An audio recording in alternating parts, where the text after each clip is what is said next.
इतनी डींगे हाँक रहे हैं तो 5 साल क्या गाजर मूला छील रहे थे?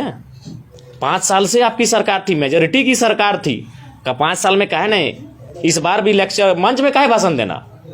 जब आप सक्षम हैं, आप सामर्थ्य हैं, आपको किसी की जरूरत नहीं है तो काहे ले मंच में भाषण दे रहे हैं? काहे जनता के सामने आंसू बहा रहे हैं? ले आइए पैसा। 2034 में भी हम उन चुनौती देते हैं उन पार्टियों को जो आज हमारी आलोचना कर रहे हैं। 2034 में भी आप एक नया विधायक बना के दिखा दीजिएगा जो 5500 जिस परिवार की आमदनी हो, जो मिट्टी के पका, नो डाउट गुरुजी का भी मिट्टी का मकान था, विनोद बाबू का भी मिट्टी का मकान था, लेकिन वो दौर 1970 का था जी। 2010 में हमको एक नेता दिखाइए जो मिट्टी के मकान से आके नेता बना हो। हाँ, आज तो जरा मौके बेस पार ले ही, अच्छा फेसबुक में लिख ली, बेस पार ले 200 टका रिचार्ज कर ले, फिर लिखियो। जोहार। अभी हमारे साथ डुमरी विधायक जयराम महतो हैं। लगातार जो है ट्रोल का प्रक्रियाओं को झेलने के बाद भी सरलता से जो है बातों को रख रहे हैं, लोगों का समाधान कर रहे हैं। अभी रांची में है हम और जानने का प्रयास करें कि जयराम दा, अभी आप सोशल मीडिया में जो है ट्रोल का प्रक्रिया चल ही रहा है, लेकिन अभी आप जिम में है, जो खेत खलियान में दौड़ने वाला टाइगर अब जिम पहुंच गया है, तो क्या इस चीजों को लेकर यह भी अंदाजा लगाया जा सकता है कि कल के बाद वीडियो जारी होने के बाद ट्रोल भी होइएगा? तो लगता है कि खेत खलियान में दौड़ने वाला टाइगर अब सीधे लाइफस्टाइल चेंज करके जिम पहुंच गया। लेकिन नहीं, आप रांची में 1 महीना रहना है तो रांची शहर है, तो वो क्या कहते हैं ना कि आपको परिस्थितियों के अनुसार सामंजस्य स्थापित करना पड़ता है। तो मेरे हिसाब से अब रांची में जब 1 महीना रहेंगे तो सोचे हैं कि थोड़ा सा आए, जिम का दर्शन करें, थोड़ा सा वर्कआउट किया जाए और थोड़ा सा शरीर पे मेहनत किया जाए। अच्छा, क्या लगता है जिम आप कर रहे थे, कुछ हमें विजुअल भी आपको दिखाएंगे, लेकिन उस जिम के दरमियान आप बाहर जब फील्ड पे रहते हैं और जिम के अंदर जब आप यहाँ जिम कर रहे थे, अपने बॉडी को लिफ्टिंग वगैरह कर रहे थे, तो वहाँ से बेहतर है कि ये बेहतर है?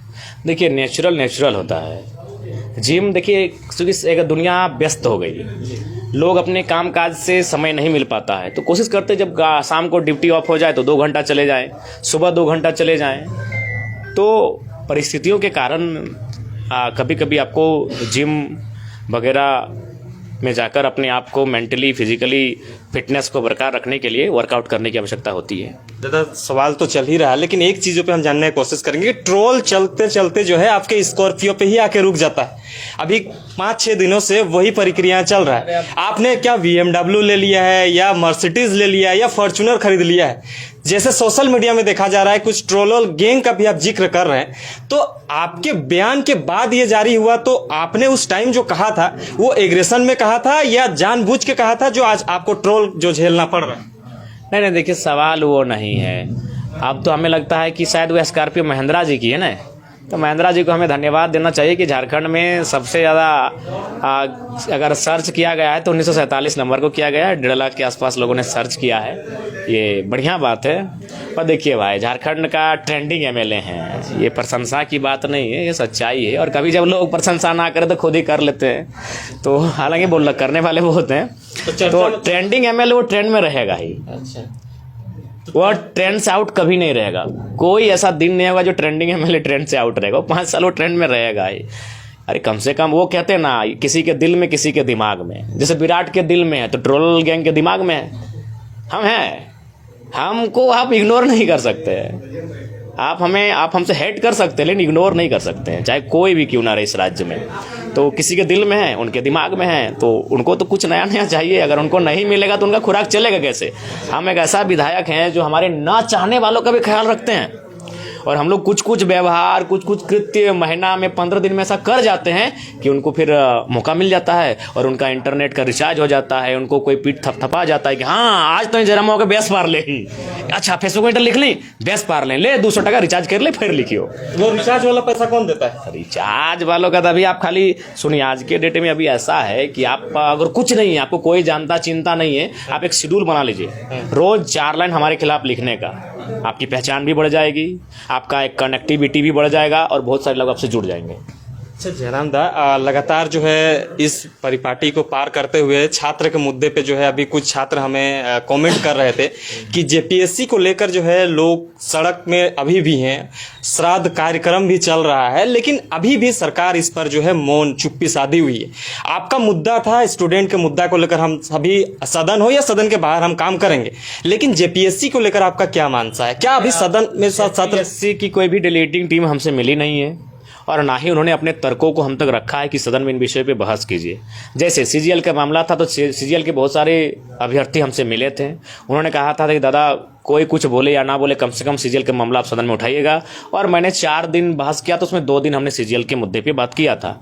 तो अभी तक ऐसा कोई सूचना या फिर उनका टीम, उनका कोई पत्र हम तक नहीं आया है। अगर आएगा तो अच्छी बात है, और नहीं तो फिर हम बिना आए भी हम उनकी जो समस्याएं हैं हम खुद अध्ययन कर लेंगे और सदन में उठाने का काम करेंगे। कोयले के रॉयल्टी जो बकाया पैसा है उसको लेकर आपने एक बयान दिया था कि अगर झारखंड का बकाया पैसा सेंट्रल के पास है तो हम सेंट्रल गवर्नमेंट से बगावत करने के लिए तैयार हैं।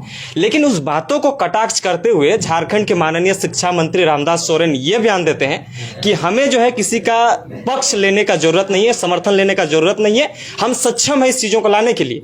तो फिर आपने समर्थन क्यों दिया जब आपके बातों को वहां एक्सेप्ट किया ही नहीं जा रहा? देखिए, हमारी नैतिकता है, हम उनके आलोचक हैं। रामदास सोरेन जी रहे, हेमंत सोरेन जी रहे, जो भी हैं, हम उनके आलोचक हैं, हम उनके विरोधी हैं, हम उनसे असहमत हैं, उनके शत्रु नहीं हैं। हम आलोचक हैं, हम उनके विरोधी भी हैं।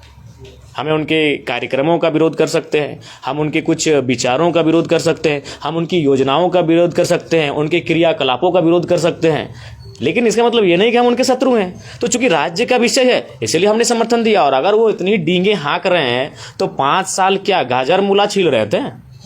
5 साल से आपकी सरकार थी, मेजोरिटी की सरकार थी। का 5 साल में कहे नहीं 1,36,00,000 का जो आपका बकाया है वो काहे नहीं पैसा लेके आ गए? इस बार भी लेक्चर मंच में काहे भाषण देना? जब आप सक्षम हैं, आप सामर्थ्य हैं, आपको किसी की जरूरत नहीं है, तो काहे ले मंच में भाषण दे रहे हैं? काहे जनता के सामने आंसू बहा रहे हैं? ले आइए पैसा। 5 साल क्या कर रहे तो बोले गाजर की मूला छील रहे थे, नाचार का चटनी बना रहे थे कि पुदीना धनिया रोप रहे थे? क्या कर रहे थे 5 साल? या फिर नहीं तो फिर इस मुद्दे पर कोयला का रॉयल्टी में आपका बकाया, इस पर बहस मत कीजिए। कहीं आप काम कीजिए, कागजी काम करते हैं, आंदोलन के माध्यम से काम करते हैं, किसी तरह करते हैं, आप काम कीजिए। आप बहस करने की, दुनिया को बताने की जरूरत नहीं। अगर आपको किसी की मदद ही नहीं चाहिए तो जनता को क्यों बता रहे हैं? क्यों ये ड्रामा? जयराम मैं तो खुल के बोले थे कि जमीन बचाना है, लेकिन कोयलांचल हो या पूरे झारखंड में जो है जमीन विवादों का मामला पूरे देखने को मिल रहा है। गोलीबारी चल रहा है, बमबारी चल रहा है, रैयतों के साथ जो है अलग अलग घटनाक्रमें अपनाई जा रही है। लेकिन इस चीजों को लेकर जो है अभी भी सटीकता से कोई नियम कानून के दायरे पर रहकर कोई भी अधिकारी हो, सरकार को समझना चाहिए जो जमीन का जो सब्जेक्ट है वो राज्य सरकार का सब्जेक्ट है, जो इसलिए राज्य सरकार को जमीन संबंधित मामलों को संज्ञान में, एक्शन में रखना चाहिए।